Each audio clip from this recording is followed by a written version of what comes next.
For example, you guys know what eugenics is? Or phrenology? No. So eugenics is essentially the idea that some genes are better adapted to survival than others, and we should select for those genes. So in other words, and this is mostly like a big idea of what Hitler was pushing for. It's the idea that you get a tall person and another tall person, and you have them have babies. What are they going to have? Tall people. Tall babies. Yeah. So if you want to have people who are bigger and stronger, then you genetically breed. So you breed them that way. So an interesting thing happens. Hitler believes that there are essentially two superior races. The Aryans, which is interesting, because the Aryans don't come from Europe. The Aryans are actually, historically, they're Persians. They come from Iran, which is interesting. So he had some stuff messed up there. But he believed that you had the Aryans, and then you also had the Jews. And he pointed to the Jews, and kind of pointed out, and in fact, his inner circle did this all the time, and they wrote about this. It's too bad it's not more common knowledge, because they wrote, openly and frequently about it. That everywhere the Jews had gone throughout history, they were persecuted.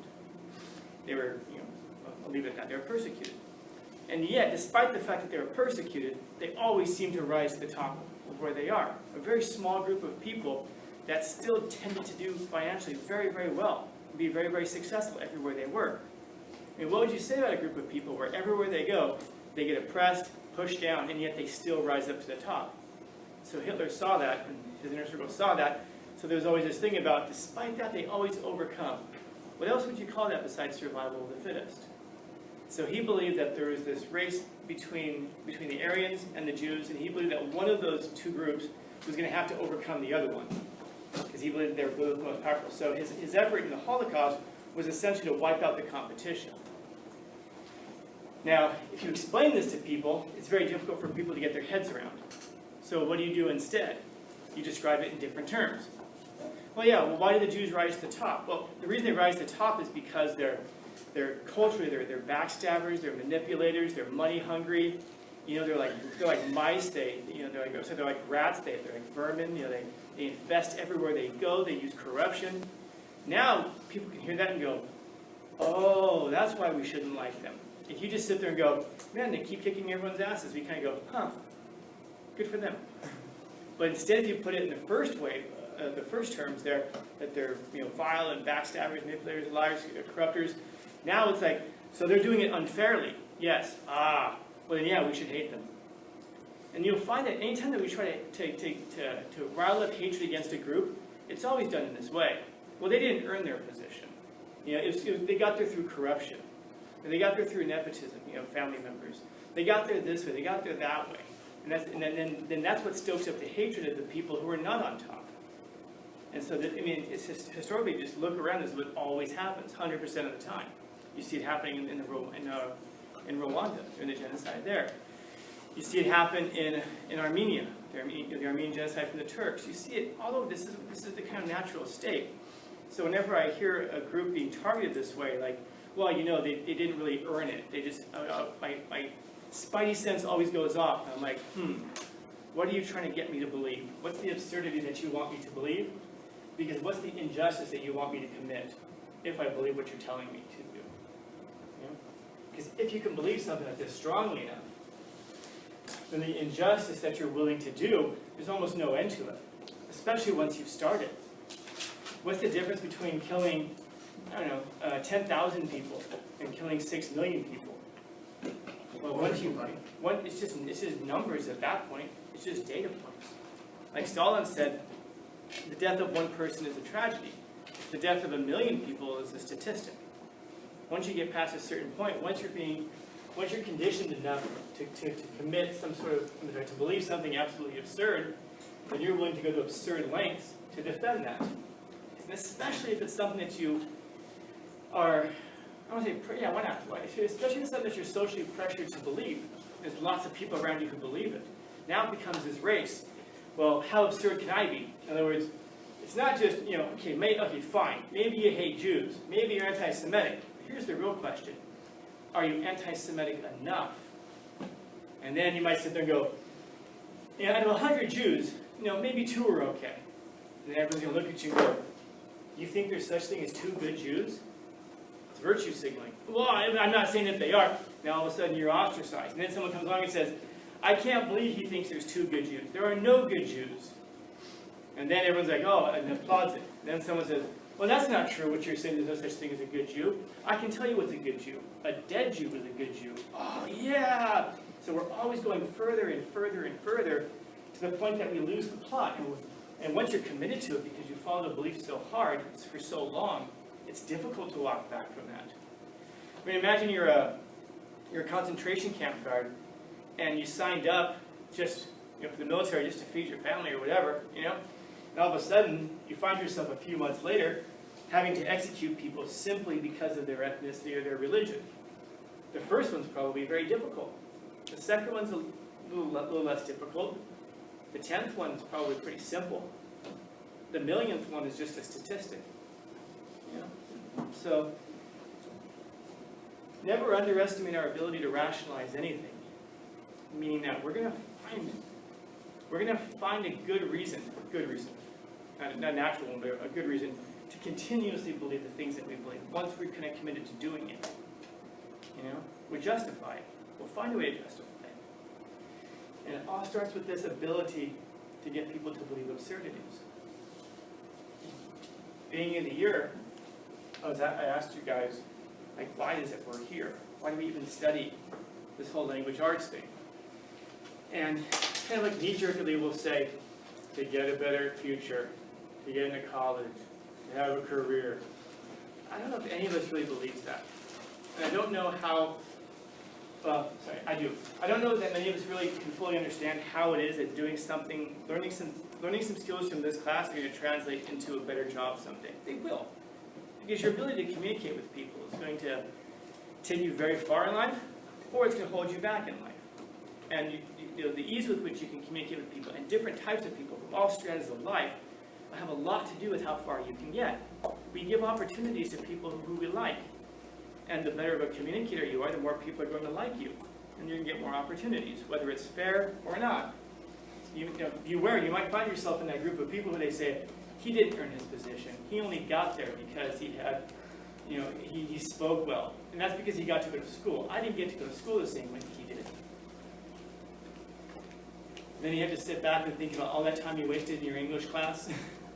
And you could self-analyze and say, no, I did have an opportunity to learn those same things, or at least to learn some things that would have helped me. But that's hard. It's easier just to say, you didn't earn your position. You didn't earn that. You just got lucky because you came across some people who liked you and they helped you. It helped you because they liked you, because you developed a skill set to have people like you. But if you can believe that about them, then it gets to be very simple to say, see, that's the bourgeois for you. That's the ruling class for you.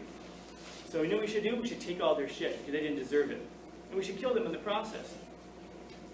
Sounds crazy, but the first thing we just described was what happened in World War II, and the thing I just described just now is exactly what happened in the Soviet Union under Stalin, actually under Lenin initially. The idea was the farmers who were producing all the food, they just got lucky in the position to which they were born. And they're not producing enough food for the rest of us. So what do? Well, you kill all the farmers. You take their land. Now we own it. And then what happens after that? In the Soviet Union? Famine. Tens of millions of people died. And after close to 50 to 60 million people died, the government reported, good news, the famine is over. Why was the famine over? Because so many people died, there were fewer people to feed. They didn't grow more food. It's just that so many people died of starvation, and now they're able to say, oh good, all those people are gone now. Besides, they were all counter-revolutionaries anyway, so they deserved what they got. I mean, unless you think that they were good people, there's so many of us around where we can't accept that. So you can get people. So one of the reasons that we should take this class is because you learn how it is that people do exactly that. And you learn how it is that you can do exactly that. You could learn how to speak so well that you can get people to believe absurd things. Yeah? Hopefully you learn how to do that. But hopefully you don't use it for evil. Hopefully you don't try to use it for good either. Because what's the difference between using it for evil and using it for good? the outcomes maybe, because everybody thinks they're doing it for good. Everyone thinks, oh, I can just get you guys to believe this. We can get rid of all those Jews. And they're the ones who are making this society worse, so I'm trying to do it for good. It's evil.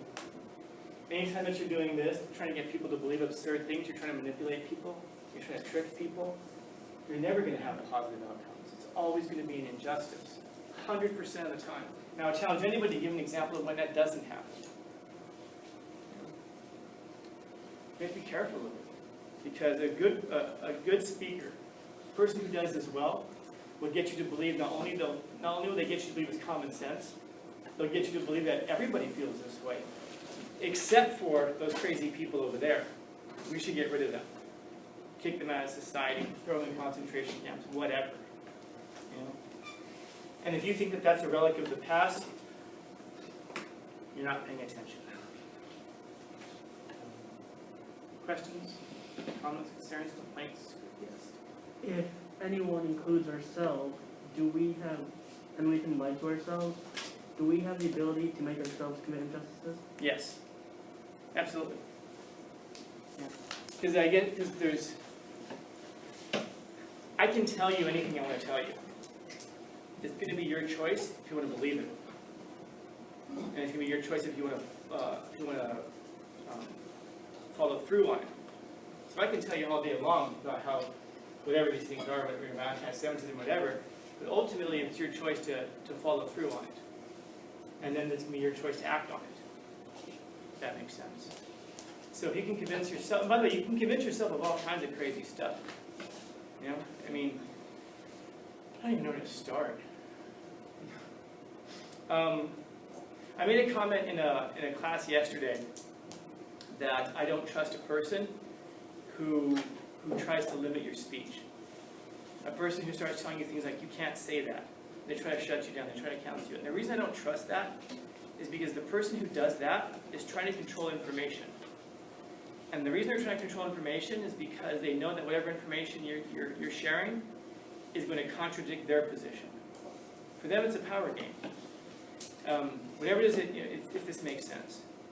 So anybody who says like, oh no, you can't give that information, I don't trust you because you're making the decision for me what information I should hear. And the decision that you're making for me is based off of your own opinions and your own ideas. So you got to hear both sides. And then you're deciding for me, no, you don't get to hear that. I've made a decision for you. I don't trust that person. They're trying very hard to push you down a certain path, to manipulate you. Is that clear?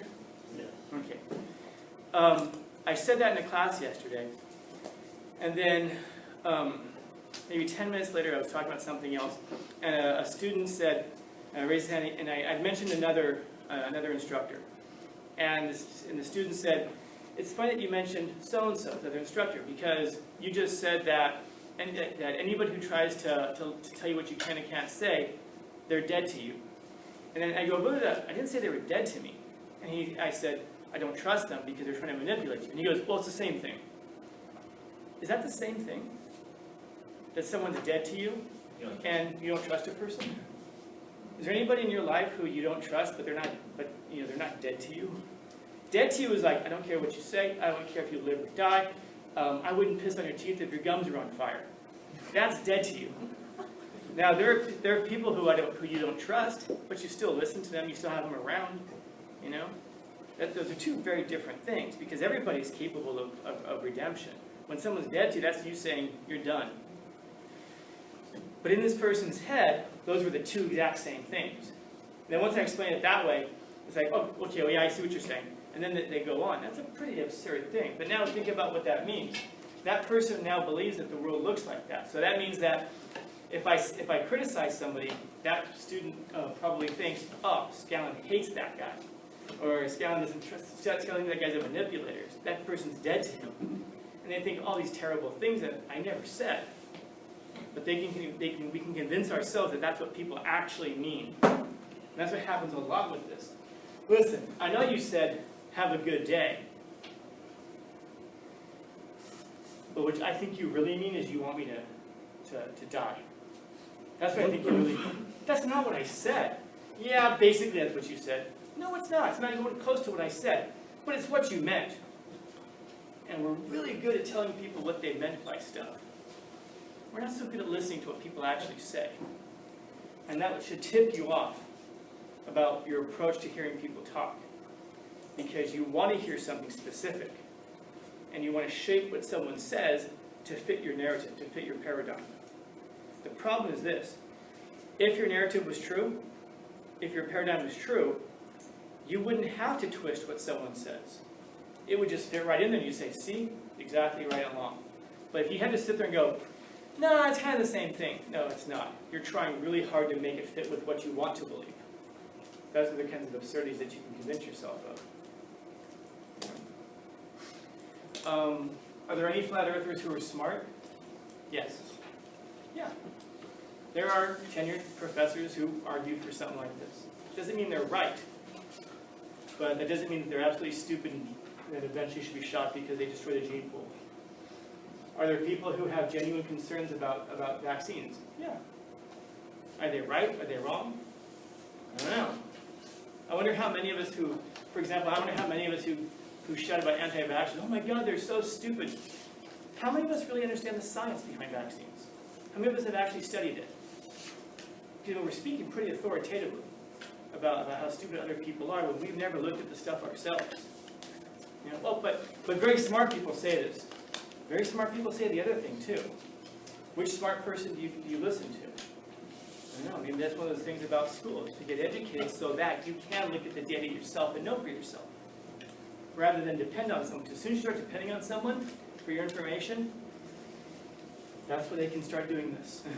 Start getting you to believe absurd things. Doesn't mean they're going to. Doesn't mean they're going to. But that is the first step. Gain people's trust and get them to believe everything you say without investigating. And so forth. So, others? Questions, comments, concerns, complaints, criticisms, critiques?